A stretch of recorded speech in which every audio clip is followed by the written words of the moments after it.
காப்பியம், காப்பிய இலக்கணம். காப்பிய இலக்கணம் சிலப்பதிகாரத்தில் எவ்வாறு பொருந்தி வருகிறது என்பதை நாம் பார்க்க இருக்கிறோம்.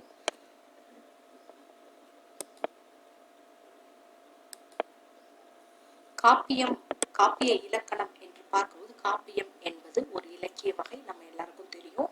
வாய்மொழி இலக்கியம், தன்னுணர்ச்சி பாடல்கள், கதை புதிப்பாடல்கள் என்று விரிந்து கொண்டு வந்த இந்த இலக்கிய வளர்ச்சி காப்பியத்தில் முழுமையடைகிறது எனலாம்.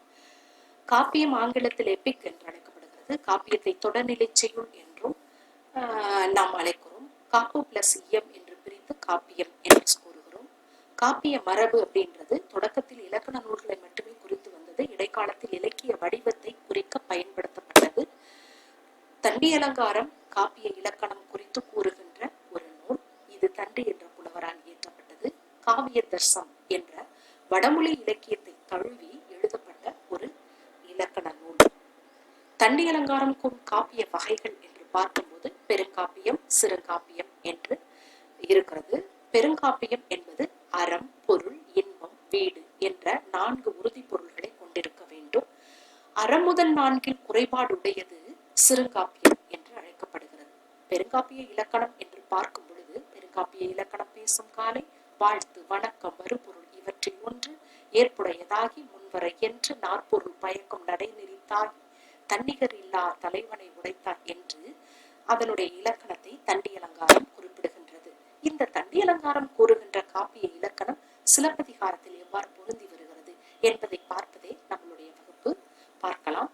பெருங்காப்பிய இலக்கணம் சிலப்பதிகாரத்தில் பொருந்தி வருதல்.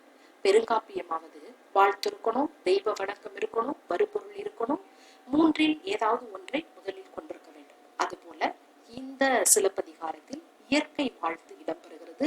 திங்களை போற்றுகின்ற ஒரு நிகழ்வு இதில் காணப்படுகிறது.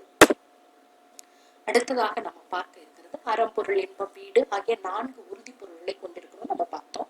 அதுல புகார் மக்களின் இன்ப வாழ்க்கை அதில் சொல்லப்படுகிறது. அந்தி மாலை சிறப்பு செய்காதையில் அது விளக்கப்படுகிறது. அடுத்ததாக தன்னிகரில தலைவனை கொண்டிருக்க வேண்டும் என்று நம்ம பார்த்தோம். சிலப்பதிகாரம் உங்க எல்லாருக்கும் தெரியும், குடிமக்கள் காப்பியம். அதுல பெண்ணை தலைவியாக கொண்ட ஒரு காப்பியம் இது என்பது குறிப்பிடத்தகுந்தது. அதில் கண்ணகி அறிமுகம் சொல்லப்படுகிறது. அடுத்ததாக மலை, கடல், நாடு, வளநகர் பருவம், இருசுடர் தோற்றம் இருக்கணும் அப்படின்னு நம்ம பார்த்தோம் இல்லைங்களா. அதுல ஆற்று வர்ணனை இதில் சொல்லப்படுகிறது.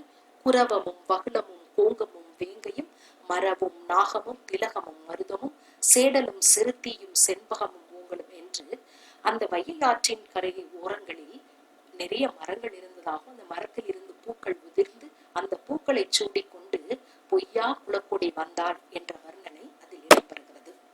திருமணம் புரிதல், முடிசூடல், சோலையில் இன்புறுதல் போன்ற நிகழ்வுகள் அதில் இடம்பெற வேண்டும்.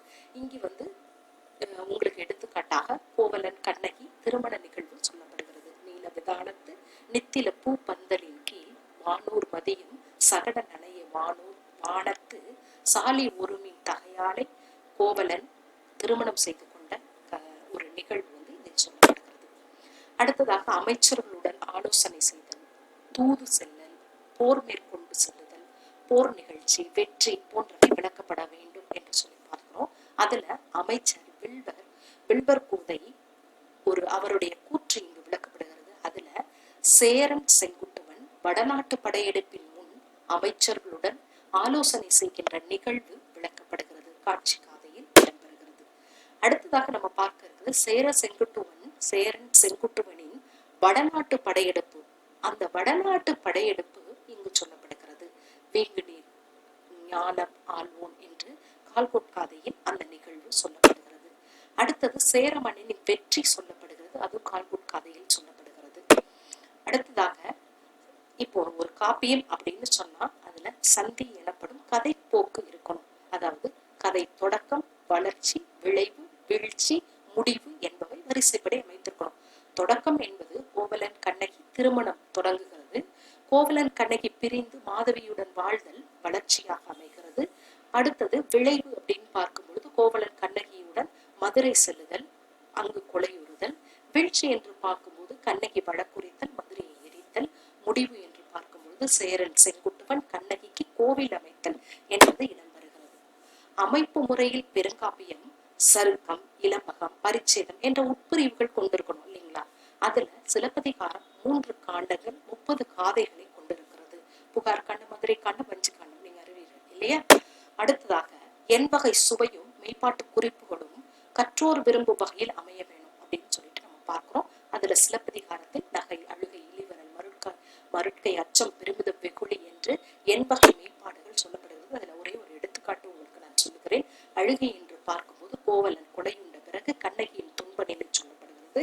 துன்பமாலை பகுதி அந்த அவலத்தை சொல்லக்கூடிய ஒரு நிகழ்வாக இருக்கிறது.